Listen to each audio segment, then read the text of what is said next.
it's pressure. I mean, for me, it's like, regardless if I'm playing here or somewhere else, like, there's gonna be people supporting me. And I don't know, I feel like I've always had like kind of had to play tough players here. It's a tough tournament. And you know, it's coming off a part of the season, like playing, this is our fourth 10,000 in a row. So it's a bit difficult, but I feel really refreshed, and you know, even though I lost early in Indian Wells, it's kind of, I guess, give me a little bit more time to get better and hopefully have a successful week here. Question over here. Hey, Coco from Colombia. Hi. Quick question about your improvement throughout these years, and how have you been preparing yourself, especially in the mental aspect of the game? Yeah, it's something that I'm always going to work on and always will probably have to. And it's ups and downs for sure. But I will say, like, overall, I do think I'm just a little bit more relaxed on the court. And, you know, I have an intense look about me when I play, but sometimes it doesn't feel like that.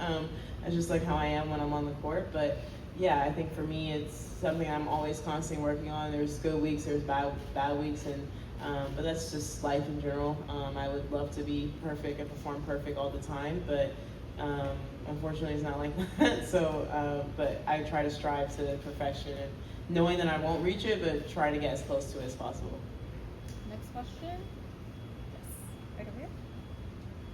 Coco, I know you touched on it already, but what is the best part about being so close to Delray and being close to the crib? I think just being able to stay home. I'm gone like most of the year, and then also just having family and just being able to have like your support system with you. As a junior, I played mostly tournaments in the U.S., so when I did transition to pro, it was a bit of adjustment for me to be so far away from home. So being here just kind of reminds me of, you know, how I started tennis, and remind me of my roots. Harvey. Coco, you were once that it girl a few years back, and now it seems like Andreeva is. Talk about her game, first of all. What have you seen as far as her blossoming progress? And also, any advice for her as being in the limelight at 17? Yeah, she's doing great, and I mean, she doesn't need much advice. She's doing well. When I was in her position, and I never really liked when people gave like public advice. Just was like, just say it to my face. So yeah, I don't think she needs any though. I mean, I'm only a couple years older, like 4 years older than her, so I don't really know if there's not much I can tell her that she doesn't already know. But it's great to see her, and she's very nice off the court too. What makes her so good right now in your eyes, game-wise? I mean, she's a talented player. She's all court game, and she's confident. So yeah. Next question right up here. Put you on the mic. You're only 21, but you've been around, like Harvey was saying, for a long time. And a lot of people are surprised, like, she's only 21? Seems like she's been around forever. Do you still feel young? Do you feel old in tennis? Do you feel middle-aged? You know, just how do you feel as a tennis player age-wise? I think because I started so young, I do think people forget my age. I'm probably not given the same amount of grace as others are given on tour when it comes to that. But whenever my age is mentioned, then most of the comments are that what you said. But I still feel young, yeah. I mean, I feel young in life, and I feel, obviously, like, I guess on tour, maybe I feel like middle age. So it has been 6 years now. So 6 years since I've been on tour, but I feel 21. So, which also, like, I make 21-year-old mistakes and things like that. So yeah, I still would say in life, I know I have a lot more to learn, and even just a year ago, I still feel like I've grown a lot. So I feel like maybe once I'll reach like 25 is when I'm like, okay, not that I should have everything figured out, but like in tennis, I should, you know, be there. But at 21, I mean, you know, most of the girls striving, doing well right now are older. So yeah. Next question. Aki. Hi, sorry. This one is not related to this tournament, but when you win a coin toss before the match, do you have any preference? Like you know, you serve or you know return? Yeah, I always choose serve. It's not a secret. Every match I've done it, maybe except once, like years ago when I was like 15 or 16. It's just something with my old coach, my childhood coach, and my dad. They were always like, he's played basketball, in football too, so he's always like, you want the ball, like, you know, why would you should have the ball. So he had that mindset. Obviously now it's not about you winning the ball, it's clearly your preference, but because I just grew up with that mindset of you should want the ball first, that's why I always choose serve. Any more questions? I guess one more here and then, sorry. Yeah. I went off topic. Do you follow basketball, and what do you think about March Madness? Who you think are the favorites? Yeah, I follow, like, honestly, I only follow college basketball during March Madness, and then I'm like locked in. But from the little bit I've seen, I guess on the women, I would say South Carolina, UConn. Yeah, I think those two probably have the strongest chances on the men. I did watch a little bit of the ACC game, so I guess Duke, with Cooper Flag is a fellow New Balance athlete, so I'm gonna go with him. But I honestly haven't really kept up a bunch with the men's basketball, and I know my agent's over there. He's a Duke guy, but I'm not a Duke fan. I'm a University of Miami fan, but I have to be honest. Howard.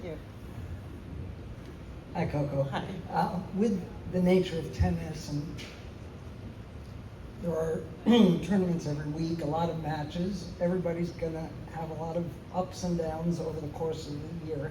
Yeah. For you, does it ever bother you that there's like this constant appraisal by people, like, oh, how's she doing? Oh, did she lose 2 in a row? What's going on? She's Grand Slam champion. That's not supposed to happen. Yeah. And do you yourself, though, do that kind of self-appraising too? No, because I know when I'm out there, I'm like, I know what I feel, but definitely when it comes to people, I guess a lot of people think, sometimes when I do well, people think there's like something personally wrong with me. So I'll get like sometimes people online or like former players or in general asking if I'm okay and things like that. But I'm like, I just lost like a couple matches. I'm chilling. Like I'm obviously not happy with like the past results, but you know, it's one of those things that in the history of my career, like I've had ups, and every career I've had ups and downs, and I still feel like I have a couple more, like not even years because I am consistent, but I guess to reaching that point where like every week is like a great week, I guess. But and I'm also in the middle of like changes in my game, and so it's been difficult. But yeah, I will say that it is tough. Like I guess sometimes when everyone is like, oh, it's 2 matches in a row and things like that. Just because if I wasn't a top 5 player, would it probably be a conversation? But that comes with being at the top. You're expected to win, and I expect myself to win as well. And going back to when you were asked about Mira earlier, when you first were coming out on tour, a young kid, was there 1 or 2 players in particular who served as kind of mentors to you, who did not maybe give advice in public like you were talking about, but face to face in the locker room or in the lunchroom or whatever? Yeah, no current players really, but Mary Jo Fernandez was someone that I talked to a bit at that time. But yeah, no like current players, which honestly it's a tough position to be in just because you know you're so young and you don't really know them. So when I'm interacting with younger players now, I just try to be nice, but I don't really offer advice because I feel like you know if I always am nice, and I feel like if someone needs something they'll ask and I'll be happy to, but I just know when it's like that constant of like a million different people trying to give you a million different opinions, it's tough to discern which ones you should listen to and which ones you shouldn't, which is why I just kind of just be nice and keep my mouth shut and let people live, because it can be a lot. So yeah, that's why I said I think she's doing great, and she's just won 2 1,000, so I feel like she doesn't need any advice other than the ones that the people close to her are giving her. Question in the back, please. Coco, apologies if you already answered this. Just being back in your hometown tournament, the excitement of that and getting things started on Friday. And also, I know you were asked, happy belated, but do you take time to reflect back on so much you've accomplished and what you're wanting to continue to accomplish more? Yeah, it feels, for the first question, yeah, it feels great to be back here. Like I said, I love playing this tournament, home tournament. And reflection, I guess tennis is like a crazy sport. You don't really ever have time to reflect because when you win, you're already getting ready for the next tournament. But I guess it's something I need to probably sit down and do. Usually on my birthdays I do that, but I've just been busy. But overall, I am very happy with my career, I guess, so far. But I am a very future mindset person and like goal-driven person, so there is a lot I want to do. But yeah, I guess I would say I'm happy with what I have done, but obviously not satisfied with what I have done too. I guess that makes sense. Last question. right Coco, here. with the release of the Delray issue, you mentioned that it's special for you to tell the story of your community. What part of that story most sticks out for you that you want people to learn about? I think just the neighborhood aspect of Delray in general.